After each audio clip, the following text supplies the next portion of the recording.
Kita perlu tahu siapa Maryam ini. Kenapa Maryam alaihissalam dia dijadikan dalam syariat kita dan diyakini oleh orang beriman adalah pemuka wanita pertama ahli surga. Kalau cirinya disebutkan di dalam Al-Quran, dalam surah Maryam dan surah Al-Imran, bahwasanya dia ahsanat farjaha. Sifatnya Maryam itu, dia sangat menjaga kesucian kemaluannya. Disebutkan cirinya bahwasanya Maryam alaihissalam tidak pernah berinteraksi dengan laki-laki asing. Cirinya selalu ada di rumah, di dalam rumah, dan dia selalu fokus setiap hari hanya fokus di mihrabnya, tempat dia ibadah. Itu cirinya Maryam alaihissalam.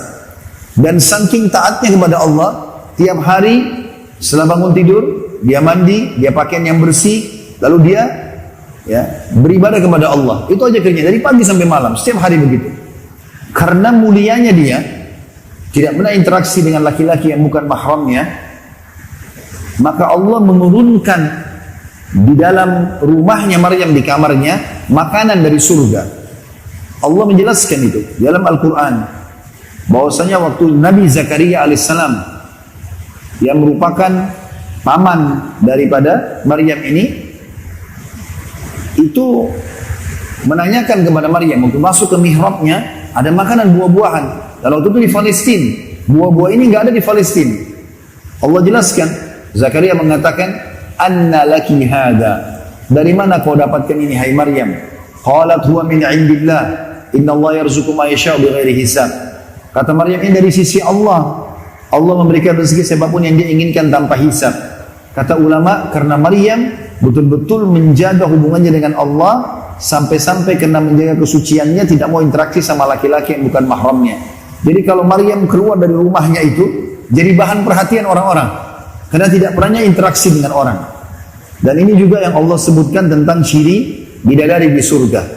Ciri salah satunya adalah dalam surah Al-Waqi'ah, surah Ar-Rahman disebutkan, atau dalam surah Ar-Rahman tepatnya, lam yatimithunna insum qablahum wala jan.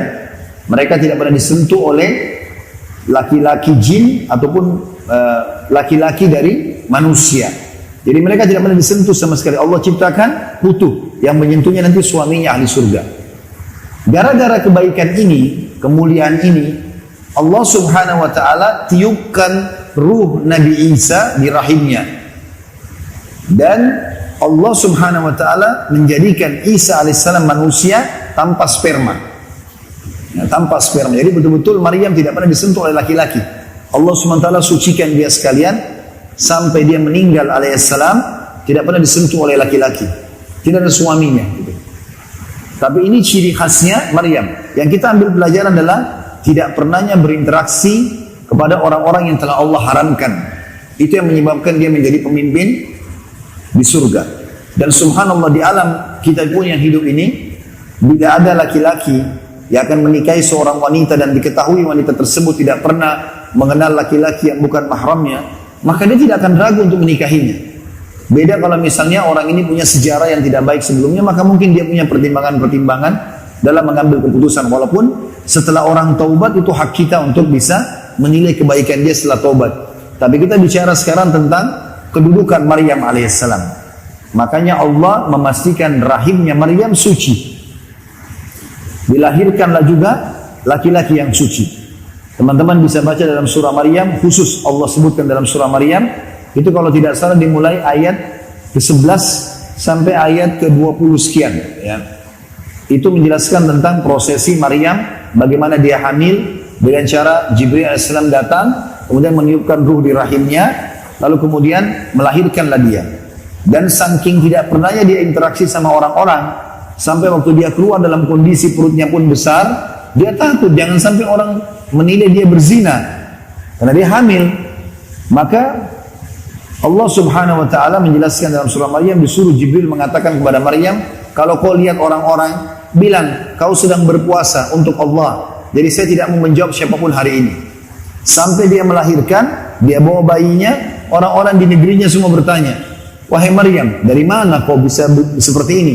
Bawa bayi, ayahmu bukan orang jahat, ibumu bukan seorang pelacur, dia kau dari keturunan baik-baik.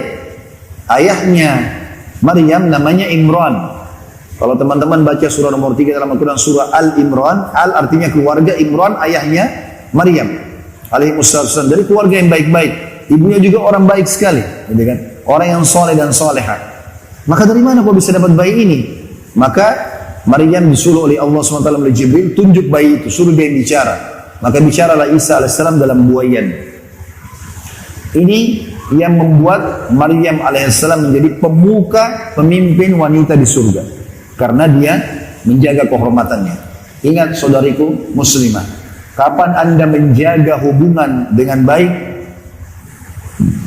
tidak mau disentuh kecuali kepada laki-laki yang halal, maka Allah akan mendatangkan juga laki-laki yang seperti dengan Anda. Yang insya Allah laki-laki itu juga baik, yang juga menjaga kehormatannya.